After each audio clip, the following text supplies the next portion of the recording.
Tetor të vitit 1863, ndërsa nga vitin 1890, kjo metro ishte po ashtu e para që futi në përdorim trenat elektrik, që fillonin në Londër.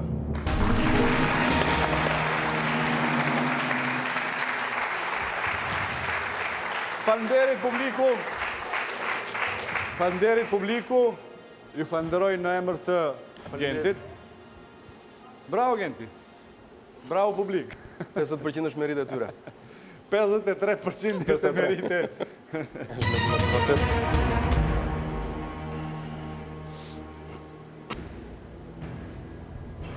Çfarë studion heraldika?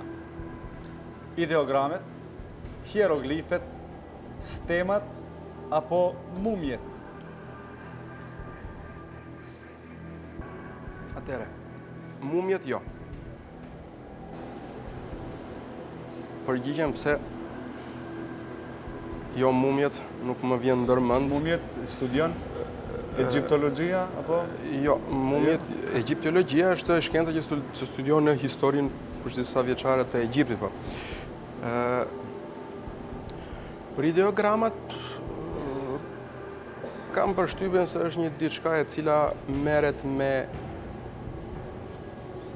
idet, me që po nisemi ideograma.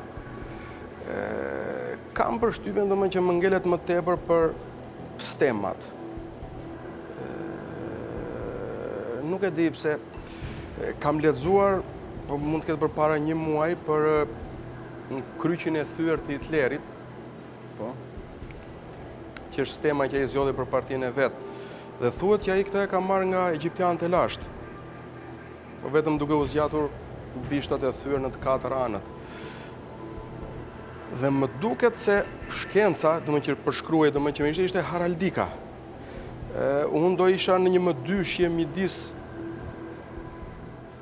ideogramave dhe stemave. Me përqindje më të madhe janë për stemat, por kurse këto dy do t'i përjashtoja me përqindje shumë të ulët hieroglifet dhe mumjet. Ideogramat nuk më sjell asnjë gjë ndërmend. Për mos thënë që është diçka e cila është e panjohur, ose nuk di t'i jap një trajt, një përmbajtje ideogramat, vetëm qofse do nisemi nga vetë terminologje ideograma. Fati i ndihmon guximtarët, apo? Unë jam i përqendruar më tepër ke stemat. Kështu që definitive stemat, C.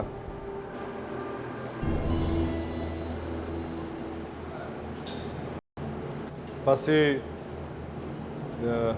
jemi në një moment, do të thotë që Shumë stresant. kemi pak tension, dram, ka stres. Unë do të kërkoja nga ju që në këto raste mos të jeni shumë emocionues, dhe sepse edhe humbja është pjesë e lojës, Patjetër. sepse ne tani po shkojmë me marketing.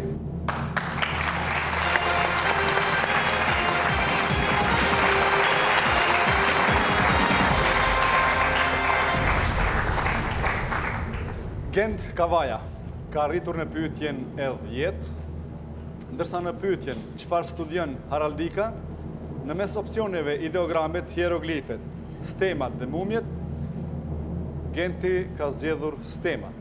Është pyetje që vlen 1.750 euro, është shuma apo pragu i dytë i garantuar, edhe pse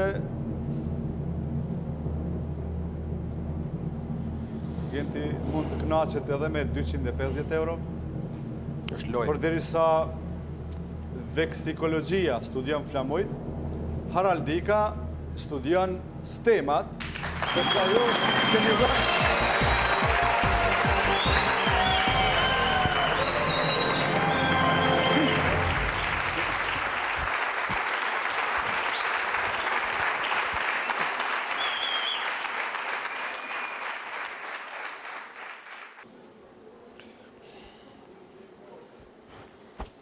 Urime, Genti. 1.750 euro. Faleminderit.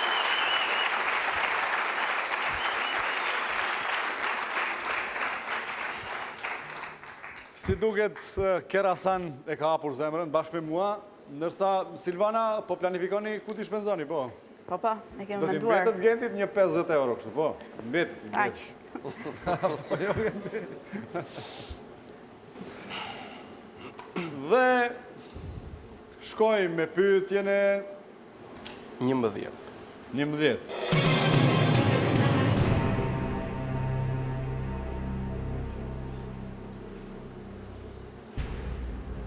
Cili nga këta shkrimtar është shpërblyer me çmimin Nobel dhe Oscar?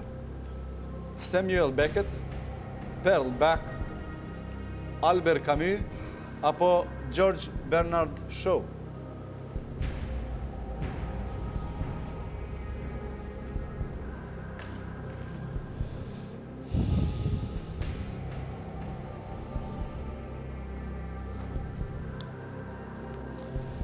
Na kanë mbetur edhe 5 pyetje për të arritur të një titull, të cilin me dëshirë do e përjetoja unë me kandidatin tim, cili do të qoftë ai. Ndërsa pyetjen që keni përpara vlen 3.000 euro.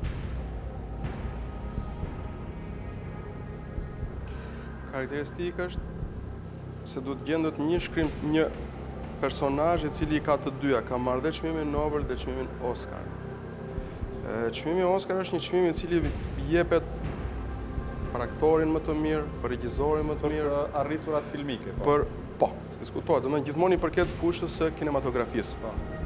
Kështu që në këtë kuptim Albert Camus mund ta përjashtoja duke qenë se nuk besoj që ka luajtur apo ka bërë një regjisor filmi, shkrimtari Camus.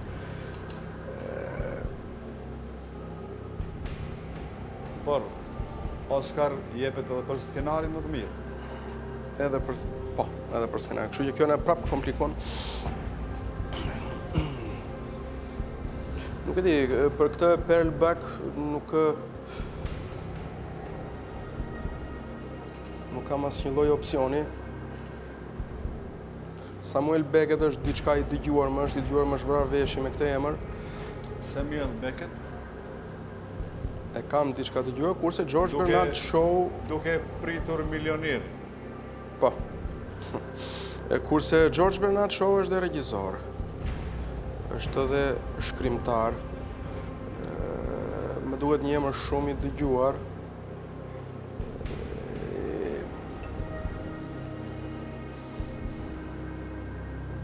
Gjithsesi nuk sa të njohurit e mia nuk kam dëgjuar ose nuk kam njohurit e dura që të pretendoj që një nga veprat e Albert Camus t'jetë bërë film. Sa kam unë njohurit e mia. Kështu që unë do zgjidhem midis A-s, B-s dhe D-s. Paragrafe të shkurtra që domethënë bien nëpër gazeta apo se në libra që mund të citohen apo në revista. Nuk është se mund t'i kem lexuar të gjithë me radhë. Dramaturg Po. i njohur irlandez. Kështu që në këto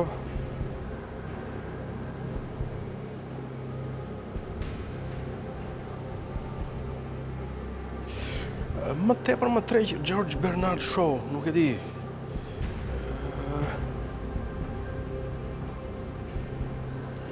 Nuk di ç'të them për Pearl Buck, nuk e kam dëgjuar ndonjëherë.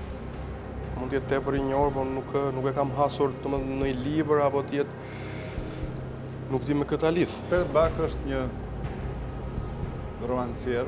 Romancier. Çmime Nobel dhe Oscar.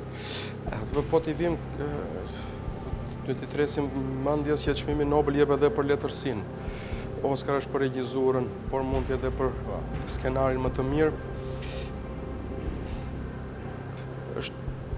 George Bernard Shaw e kam më familjar, domethënë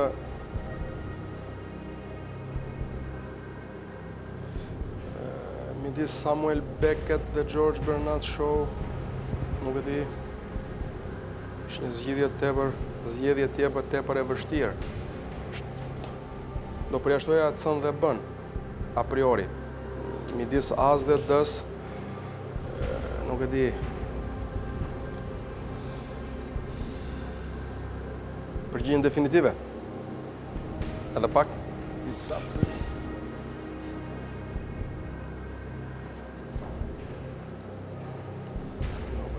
Oscar. Do t'i ketë marrë të dyja, dhe të dyja janë marrë edhe për letërsinë. Për letërsinë duhet ketë marrë çmimin Nobel, se s'bën.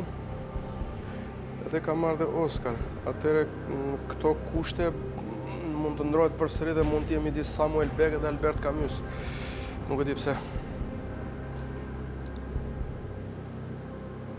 Albert Camus nuk e Paratë kam... ketë garantuara. Jo, po bëj një farë logjike, nuk... 1750 është e garantuar, kështu që dhe arsyetimi tani është diçka më i qetë mbase. Po, kur je në tension është më mirë, vepron më mirë truri. Unë do zgjidh... Ana pozitive e stresit. Diskutohet, domethënë kanalizohet e gjithë adrenalina dhe... Do preferoja anë, Samuel Beckett. Po të rimendojmë dhe njerë mund të më hyjnë prapë në mend dhe George Bernard Shaw është një romuj këtu, domethënë që nuk po di. Asnjë s'po del me përqindje më tepër se të tjera që të paktën të më ndihmonte. Atëre George Bernard Shaw është dramaturg. George Bernard Shaw është dramaturg. Është dramaturg i vjetër. Prapë dhe ky hyn në loje. Janë të tre që të intrigojnë dhe mund të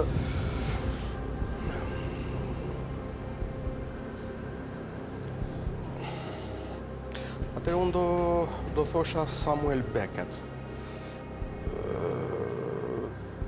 Ndihma të tjera s'kam, kështu që atëherë përgjigja përfundimtare Samuel Beckett A.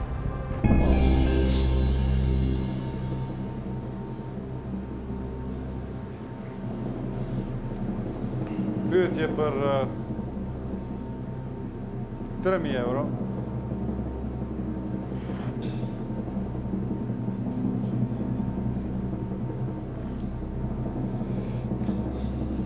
Ka fituar çmimin Nobel me 1925, ndërsa atë Oscar e ka fituar me 1938 për skenarin në filmin Pygmalion.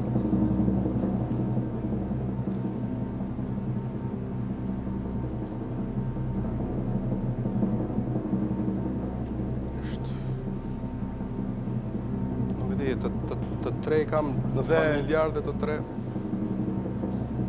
Fjala është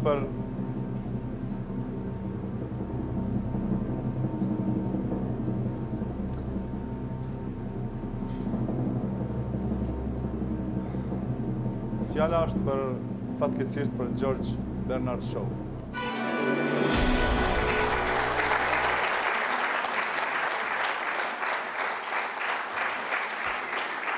Bravo Genti! Gjithsesi, faleminderit, ishte kënaqësi. Keni qenë lojtar atraktiv.